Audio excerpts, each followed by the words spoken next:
Settle in and unwind with AMSA Universitas Halu Oleo Podcast, where soothing tales and gentle inside away.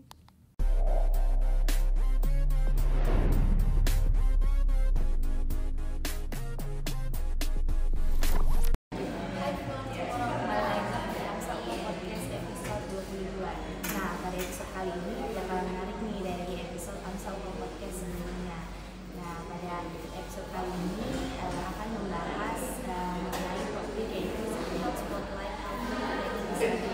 Sebelumnya, para pendengar setia AMSA Podcast belum familiar nih dengan aku. Mungkin aku akan kenalin dia terlebih dahulu. Kenalin aku dia sebagai host podcast pada episode kali ini. Nah, di sini saya sudah sudah ditemani oleh narasumber kami yang sangat luar biasa dan expert di bidangnya. Mohon izin Dr. Zida Maulina, Magister Kedokteran Tropis, spesialis kardiologi. Assalamualaikum dokter. Bagaimana kabarnya? Sebelumnya bisa disampaikan dok atas mungkin perkenalan ini dulu ya, karena hitungannya mungkin beberapa mahasiswa atau beberapa masyarakat belum tahu. Jadi perkenalkan, nama saya Dr. Zida Maulina ini, magisternya kedokteran tropis dan spesialisnya radiologi. Jadi untuk pendidikan S2 saya ditempuh di Magister Kedokteran Tropis di UNAIR, kemudian spesialis radiologi saya di Universitas Hasanuddin. Kesibukan saya sekarang sehari-hari pertama sebagai dosen PNS, jadi setiap hari ada kegiatan mengajar, kemudian ada kegiatan tutorial di CSL, kemudian yang tidak kalah pentingnya karena sebagai seorang spesialis jelas kita ada pelayanan di beberapa rumah sakit. Kalau rumah sakit saya sehari-harinya di Rumah Sakit Ismoyo, kemudian di Rumah Sakit Hati Mulia, dan di Rumah Sakit RSUD Pengamis. Jadi saya adalah seorang klinisinya seorang radiologis, walaupun sebelumnya menempuh pendidikan juga di bagian kedokteran.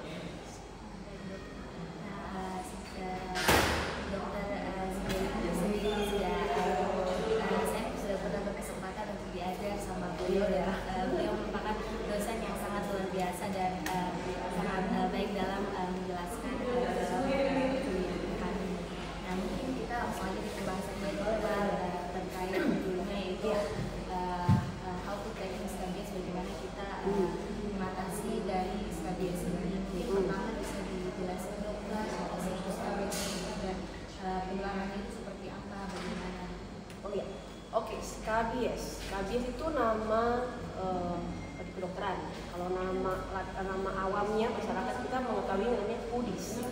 Nah, jadi dia itu adalah salah satu penyakit kulit. Jadi intinya kata kunci adalah penyakit kulit. Penyakit kulit yang disebabkan oleh pertama parasit. Parasitnya berupa tungau. Jadi dia penyebabnya itu namanya ada tungau atau parasit namanya Sarcodes scabiei. Jadi dia itu seperti kutu, tapi kecil sekali, bahkan ukurannya sangat kecil sehingga kita tidak bisa lihat secara langsung. Mungkin kalau kayak kutu atau nyamuk atau parasit yang lain kita bisa lihat, oh ya ini gambarnya seperti ini. Tapi kalau untuk Sarcodes scabiei ini kita tidak bisa lihat nampaknya dengan mata telanjang. Kita harus menggunakan bantuan mikroskop untuk mengetahui memang dia anatomisnya. Jadi kalau kita lihat secara langsung, oh ini skabies itu nggak bisa.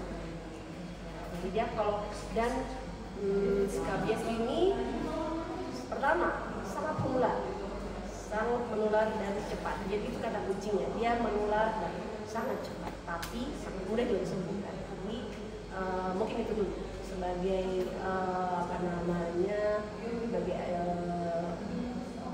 definisi dari skabies itu adalah penyakit kulit tungau, kemudian dia memang sudah menular dan sangat cepat. Jadi bisa jadi untuk AMSA Podcast, jadi skabies ini adalah penyakit kulit yang biasa umum itu teman-teman sekalian mungkin dikenal sebagai pudis yang disebabkan oleh tungau yang namanya Sarcodes scabiei. Nah, ini sangat menular dan penularan itu sangat cepat. Namun jangan khawatir karena penyembuhannya ini juga cepat. Mungkin selanjutnya banyak nih teman-teman yang tanya dan ingin tahu tahu dok bagaimana sih gejala dari skabies ini. Iya, karena dia tadi pertama kulit kan, penyakit kulit. Jadi yang kita lihat pertama kali adalah di kulit. Jadi dia ruam seperti jerawat, kemerahan. Dan yang menjadi ciri khas adalah sangat gatal, terutama gatalnya sepanjang hari, cuma akan semakin meningkat gatalnya malam hari. Jadi itu sebenarnya salah satu yang bisa kita jadikan acuan pada saat kita melakukan wawancara atau anamnesis ya sama pasien. Kita bisa menanyakan tentang bagaimana gatalnya, bagaimana sifat intensitas gatalnya, bagaimana lebih gatal pada saat apa, atau apakah sepanjang hari atau lebih gatal di siang hari atau malam hari. Kata clue untuk skabies itu adalah gatalnya akan lebih intens, gatalnya di saat malam. Jadi dia itu gatal, ruam, dan dia itu ciri khasnya kemampuan untuk tungau itu adalah membentuk suatu terowongan di dalam kulit. Kenapa dia bentuk terowongan di situ? Karena dia menaruh telurnya. Jadi telur itu ditaruh dalam kulit karena dia itu nanti akan berkembang biak di sana dan makan nanti dalam kulit. Makanya dia itu memang kulitnya adalah kulit yang ada ruamnya, ada kemerahannya, ada bengkaknya, dan ciri khasnya ada semacam kayak terowongan. Nah itu dan gatal. Jadi kalau saya simpulkan, jadi kalau teman-teman sekalian mempunyai gejala seperti ruam, gatal-gatal, apalagi pagi hari dan masih itu seperti ada terowongan di kulit, nah itu sudah salah satu gejala dari skabies. Namun tidak bisa dipungkiri jika teman-teman ingin mengetahui diagnosis pastinya bisa langsung mengunjungi ke dokter agar dilakukan seperti anamnesis agar mengetahui diagnosis pasti dari ruam atau gatal yang teman-teman sebagian alami. Nah, mungkin selanjutnya dokter bisa mungkin dokter diberikan penjelasan terkait bagaimana cara membedakan skabies dengan penyakit kulit lainnya yang memiliki gejala serupa. Iya. Jadi kalau beberapa penyakit yang serupa sama dia itu jelas seperti seperti biasa, dermatitis. Kan kalau skabies itu biasanya yang paling penting kan eflorescensi dari kulitnya atau bagaimana penampakan dari kulitnya. Dan saya bilang itu dia ada eritem, lukanya bisa bermacam-macam eflorescensi karena tergantung. Kan jadi garuk. Jadi ada bekas garutan, ada bekas eritem, ada kusta, ada bekas cairan, kemudian dia gatal. Jadi dia paling senang itu di daerah, sebenarnya bisa seluruh tubuh, tapi di daerah lipatan di sini. Kayak lipatan tetean, lipatan selangkangan, ya, selangkangan, kemudian lipatan dari lutut bisa. Jadi itu memang di tempat-tempat yang seperti itu. Tapi yang tadi, yang kalau misalnya dermatitis atau penyakit kulit yang lain, gatalnya itu tidak seintens pada skabies, atau dia mungkin gatalnya cukup gatal ringan, atau dia mungkin gatal tidak apa-apa tergantung atau kondisi. Tapi kalau skabies itu tidak. Dia kalau misalnya dia panjang hari, tapi malah akan semakin sakit, semakin gatal. Jadi itu secara tadi yang paling membedakan. Itu yang kedua, jelas kita butuh pemeriksaan yang lain. Jadi kita butuh pemeriksaan kulit. Jadi kita harus kerok kulit pada saat ada eritem itu dikerok, kemudian kita lihat hasil kerokannya itu di mikroskop. Jadi kita harus cari apa pertama tungaunya sendiri, larvanya sama terowongan. Kalau ada, nanti jelas diagnosis skabies. Kemudian jadi beberapa lesi kulit itu kita bisa lakukan pengerokan. Jadi istilahnya kerokan kulit itu adalah salah satu cara untuk kita bisa membedakan dia penyebabnya apakah dia alergika atau dia parasita atau dia misalnya infeksi bakteri atau virus. Salah satu caranya. Selain dari permukaan kulitnya, analisisnya, analisisnya sama pemeriksaan laboratorium. Jadi teman-teman Amsal podcast itu tadi penjelasan dari dokter sama menjelaskan. Jadi teman-teman tidak perlu bingung lagi tadi caranya untuk kami dari kita membedakan gejala dari skabies dengan gejala yang serupa. Dan itu selanjutnya untuk orang yang punya skabies ini dok, bagaimana siapa saja sih yang berisiko dengan skabies ini dan apakah skabies ini bisa menular meskipun tidak ada kontribusi. Oke, ini mungkin banyak yang harus kita clearkan ya supaya orang serta-merta membilang nggak megang pasien SKBS tiba-tiba saya tadi ketemu sama orang SKBS ada yang sampai keluar. Pertama yang harus kita konfirmasi bahwa penyakit SKBS itu sangat menular. Tapi menular karena apa? Karena kita berkontak kulit ya, jadi atau kulit penderita dengan kulit orang lain. Tapi tidak semerta-merta satu kali pelukan, satu kali jabat tangan, satu kali sentuhan, tiba-tiba langsung tertular. Jadi butuh intensitas waktu, keterpaparan, keterkaitan. Jadi pada beberapa yang sangat mudah tertular adalah dalam lingkungan kecil seperti penitipan anak, karena dia intensitas ketemunya setiap hari. Kemudian lapas, penjara, pasien yang kebanyakan yang jadi di rumah masyarakat itu di mana? Di pesantren, karena asrama, kemudian di keluarga. Jadi orang yang tidur di satu tempat tidur, di satu tempat pembatalan yang sama, pakai selimut yang sama, kontak erat setiap hari, itulah yang akan sangat mudah menular. Jadi tidak mungkin tidak bersentuhan atau bersentuhan cuma satu kali, tiba-tiba dia langsung menular. Jadi SKBS ini, lingkungan ini bisa hidup di mana? Pertama di horden, di spray, ya di sarung bata. Makanya kalau beberapa pasien atau beberapa kondisi tidak menjaga kebersihan itu, maka itulah mereka-mereka yang bisa terkena dari penyakit SKBS. Bisa nggak dok orang misalnya dengan nggak jorok tapi juga kena SKBS? Bisa kalau dia berkontak atau misalnya dia bertemu dengan orang yang terkena penyakit SKBS tapi kontaknya sering. Dia keluarga, jangan kerja, tapi ada salah satu mungkin dia mendapatkan penyakit SKBS di luar. Dia kontak setiap hari pakai spray yang sama, sarung yang sama, terus setiap hari ketemu dan terpapar kulitnya. Jadi ini tidak ada hubungannya. Apakah kalau kita selalu menjaga kebersihan kita tidak tertular? Bisa kalau kontak skin to skin ya antara penderita dengan orang lain. Jadi faktor resiko tingginya ini pada orang-orang yang tinggal bersama ya, pesantren dan intensitas waktunya bersama itu yang lama dan apalagi tidak menjaga kebersihan ya, karena SKBS ini dapat tumbuh di horden atau yang bahan-bahan yang dapat terkontaminasi lain-lain seperti kayak baik dokter mungkin gimana nih cara kita bisa mendiagnosis SKBS ini, apakah dapat dilakukan oleh hanya dokter saja ataupun bisa oleh tenaga medis lainnya, apakah ada tes laboratorium tambahan yang diperlukan untuk mendiagnosis SKBS dan pastinya kalau ada itu seperti apa?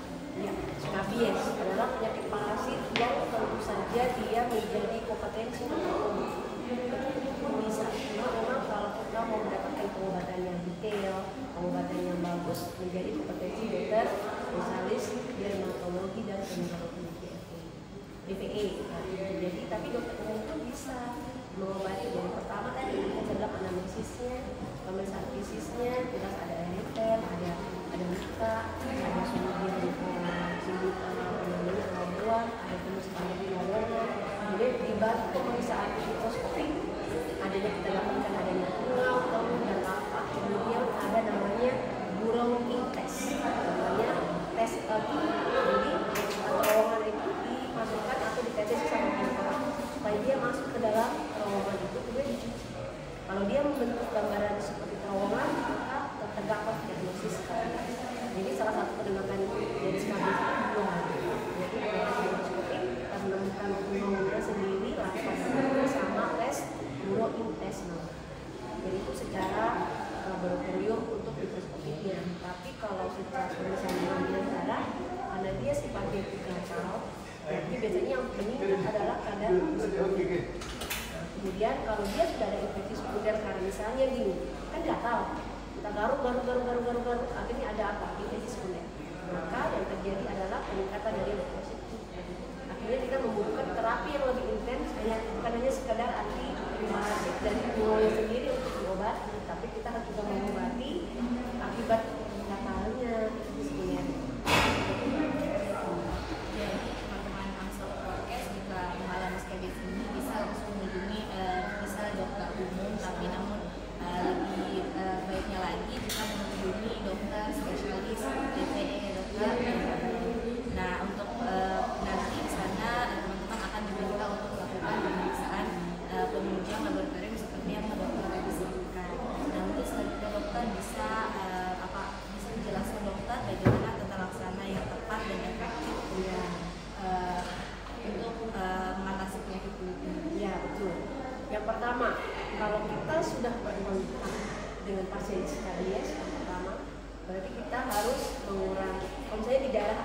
di pesantren ya misalnya, berarti seluruh ruangan itu semua dari agennya, dari spraynya, sarung bantalnya harus dicuci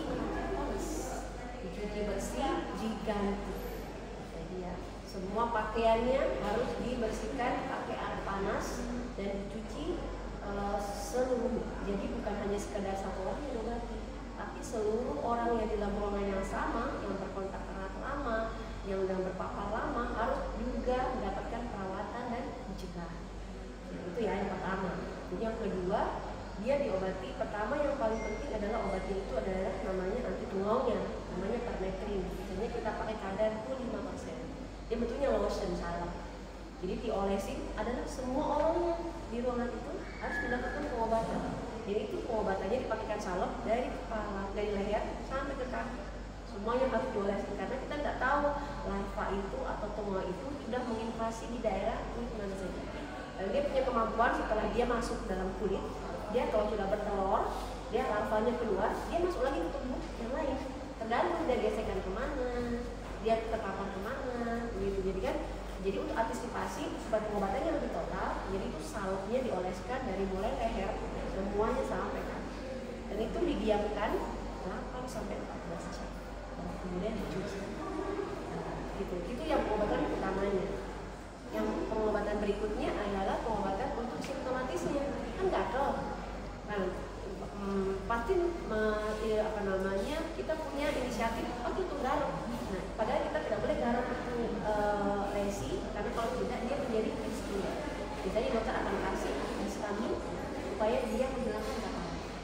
Jadi ada histamin tergantung apakah sudah ada itu sekunder atau tidak. Kalau sudah ada itu obatnya kepada pemberian antisteroid itu bisa. Jadi pengobatan yang paling penting adalah jangan sampai pasien satu ini menulari orang-orang lain yang sehat.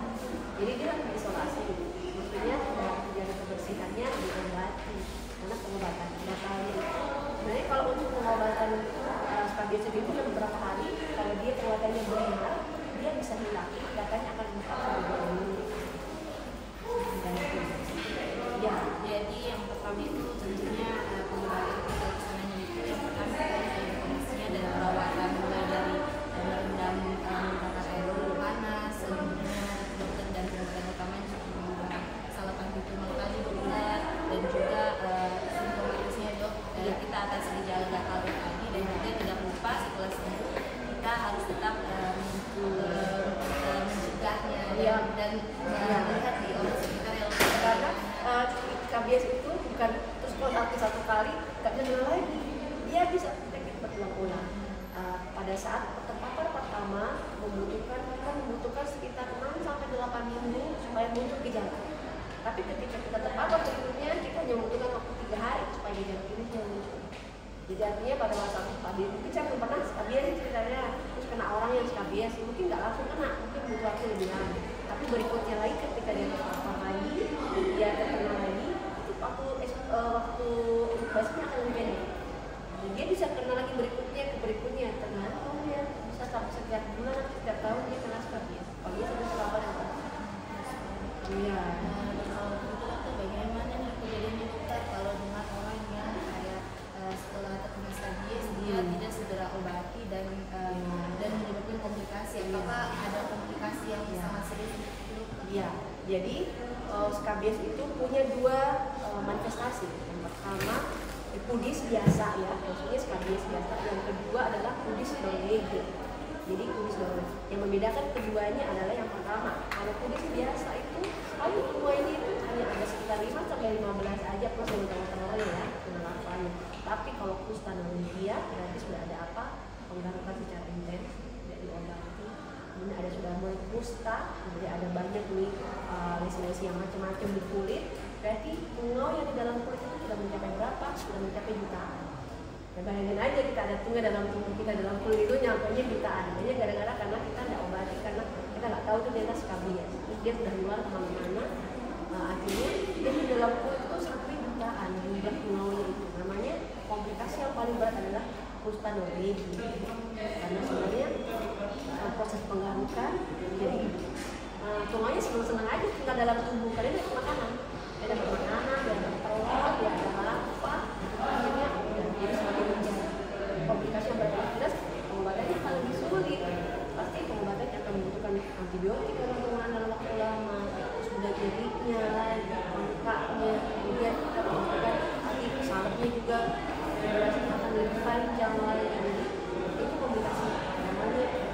Foodies Norway memutuskan dari komunitas skabies. Mungkin sebelum terjadi prostanomia itu, jadi teman-teman yang kayak hanya terlihat seperti foodies, jangan hanya dianggap sepele, jadi langsung diobati dan kalau bisa dicari tahu cara tata laksananya bagaimana, dan kalau bisa lagi langsung menghubungi dokter. Nah, dokter gimana nih kalau kasus sekarang ini kan lagi marak-maraknya media sosial, edukasi mungkin foodies dia langsung bukan TikTok gitu misalkan. Nah, pertanyaannya ke dokter, apakah ada kesalahpahaman atau mitos yang umum terkait dengan skabies yang perlu diluruskan gitu?